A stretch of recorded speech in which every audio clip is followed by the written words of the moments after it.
नमस्कार, प्रांजल ज्ञान गंगा में आप सभी का स्वागत है। हम संक्षिप्त महाभारत का पाठ कर रहे हैं जिसमें कि शल्य पर्व चल रहा है। कल हमने कथा में इंद्र तीर्थ, आदित्य तीर्थ की महिमा, देवल जेगी शब्द मुनि तथा वृद्ध कन्या क्षेत्र की कथा को पढ़ा था। आज हम कथा में समंत पंचक तीर्थ, जिसका की नाम कुरुक्षेत्र भी है, की महिमा को पढ़ेंगे तथा नारद जी के कहने से बलदेव जी का भीम और दुर्योधन का युद्ध देखने जाना। ऋषियों ने कहा, बलराम जी, समंत पंचक क्षेत्र सनातन है। यह प्रजापति की उदर वेदी कहलाता है। प्राचीन काल में देवताओं ने यहाँ बहुत बड़ा यज्ञ किया था तथा बुद्धिमान महात्मा राजर्षि कुरु ने पहले बहुत वर्षों तक इस क्षेत्र की जमीन जोती थी, इसलिए उन्हीं के नाम पर यह कुरुक्षेत्र कहा जाता है। बलराम जी ने पूछा, मुनिवरों, महात्मा कुरु ने इस क्षेत्र में हल क्यों चलाया? ऋषियों ने कहा, बलराम जी, पूर्व काल में राजा कुरु जब यहाँ प्रतिदिन उठकर हल चलाया करते थे, उन्हीं दिनों की बात है। इंद्र ने स्वर्ग से आकर कुरु से इसका कारण पूछा था। राजन, आप इतना बड़ा प्रयास क्यों कर रहे हैं? यहाँ की जमीन जोतने से आपका क्या अभिप्राय है? कुरु ने कहा, इंद्र, जो लोग इस क्षेत्र में मरेंगे वे पुण्यवानों के लोक में जाएंगे। यह जवाब सुनकर इंद्र को हंसी आ गई। वे चुपचाप स्वर्ग लौट गए। इससे राजर्षि कुरु का उत्साह कम नहीं हुआ। वे वहां की जमीन जोतने में लगे ही रह गए। इंद्र ने कई बार आकर प्रश्न किया, किंतु वही उत्तर पाकर वे हर बार लौट गए। कुरु ने भी कठोर तपस्या के साथ हल जोतना आरंभ किया। तब इंद्र ने उनका मनोभाव देवताओं से कह सुनाया। सुनकर देवता बोले, अगर संभव हो तो राजर्षि को वरदान देकर राजी कर लीजिए, नहीं तो यदि वे अपने प्रयत्न में सफल हो गए और मनुष्य यज्ञ किए बिना ही स्वर्ग में आने लगे तो हम लोगों का यज्ञ भाग नष्ट हो जाएगा। तब इंद्र ने कुरु के पास आकर कहा, राजन, अब आप कष्ट ना उठाइए, मेरी बात मानिए। मैं वरदान देता हूँ कि जो मनुष्य अथवा पशु यहाँ निराहार रहकर या युद्ध में मारे जाकर शरीर त्याग करेंगे, वे स्वर्ग के अधिकारी होंगे।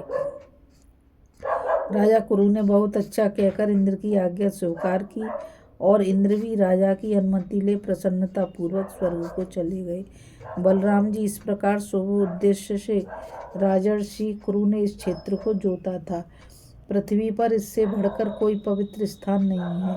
जो मनुष्य यहाँ तप करेंगे वे देह त्याग के बाद ब्रह्मलोक में जाएंगे। जो दान करेंगे उनका दिया हुआ 1000 गुना होकर फल होगा। जो सदा यहाँ निवास करेंगे उन्हें यमराज के राज्य में नहीं जाना पड़ेगा।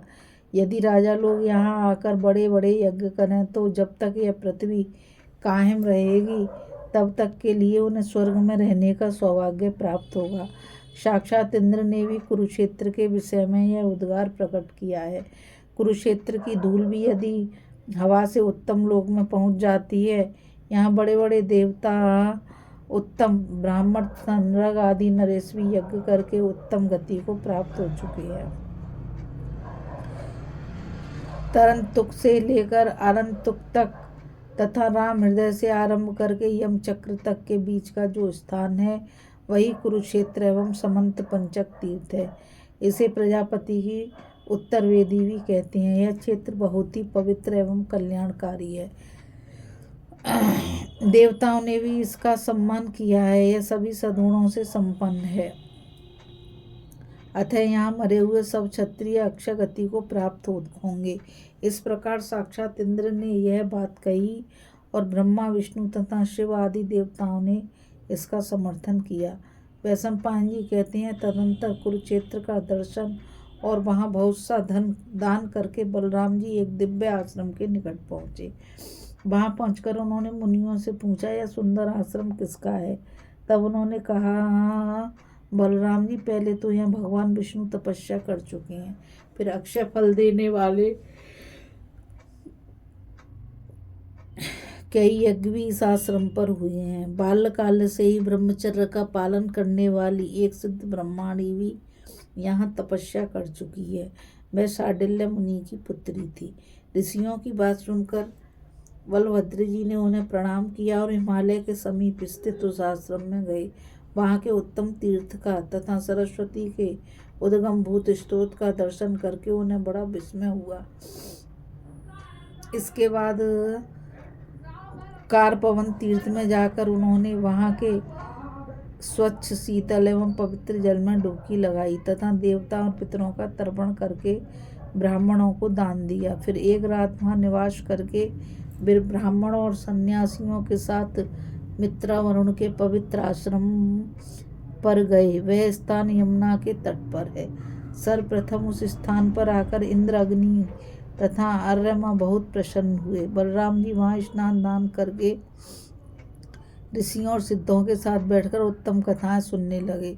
उसी समय देवर्षि नारद दंड, कमंडल और मनोहर वीणा लिए वहां आ पहुंचे। उन्हें आते देख बलराम जी उठकर खड़े हो गए और उनका विधिवत पूजन करके उनसे कौरवों का समाचार पूछने लगे। नारद जी ने जिस प्रकार कौरवों का महासंहार हुआ था वह सब त्यों का त्यों सुना दिया। तब बलभद्र जी ने दुख प्रकट करते हुए कहा, तपोधन, उस क्षेत्र की क्या अवस्था है तथा वहाँ आए हुए राजाओं की क्या दशा हुई है, यह सब संक्षेप के साथ मैं पहले ही सुन चुका हूँ। अब मुझे वहाँ का विस्तृत समाचार जानने की उत्कंठा हो रही है। नारद जी ने कहा, भीष्म जी तो पहले ही मारे गए। उनके बाद द्रोणाचार्य, जयद्रथ, कर्ण और उसके पुत्र भी परलोक पहुँच गए। भूरिश्रवा, शल्य तथा दूसरे महाबली राजाओं की भी यही दशा हुई है। ये सब राजा और राजकुमार दुर्योधन की विजय के लिए अपने प्राणों की बलि दे चुके हैं। अब जो मरने से बचे हैं उनके नाम सुनिए। दुर्योधन की सेना में कृपाचार्य, कृतवर्मा और अश्वत्थामा, ये 3 प्रधान वीर बचे हुए हैं। किंतु जब शल्य मारे गए तो ये भी डर के मारे पलायन कर गए। उस समय दुर्योधन बहुत दुखी हुआ और भागकर देवपायन सरोवर में जा छुपा। माया से सरोवर का पानी बांधकर वह उसके भीतर सो रहा था। इतने में पांडव लोग भगवान श्री कृष्ण के साथ वहां पहुंचे और उसे कड़वी बातें सुनाकर कष्ट पहुंचाने लगे। यह भी बलवान ही ठहरा, इसके ताने क्यों सहता। हाथ में गदा लेकर उठ पड़ा और भीमसेन से युद्ध करने के लिए उनके पास जाकर खड़ा हो गया। अब उन दोनों में भयंकर युद्ध छिड़ने वाला है। यदि आप भी देखने को उत्सुक हों तो शीघ्र जाएं, विलंब ना करें। अपने दोनों शिष्यों का युद्ध देखिए। वैशंपायन जी कहते हैं, नारद जी की बात सुनकर बलराम जी ने अपने साथ आए हुए ब्राह्मणों की पूजा करके उन्हें विदा कर दिया और सेवकों को द्वारका चले जाने की आज्ञा दी। फिर वे जहाँ सरस्वती का स्रोत निकला है उस श्रेष्ठ पर्वत शिखर से नीचे उतरे और तीर्थ का महान फल सुनकर ब्राह्मणों के समीप उसकी महिमा इस प्रकार वर्णन करने लगे। सरस्वती के तट पर निवास करने में जो सुख है, आनंद है, वह अन्यत्र कहाँ मिल सकता है।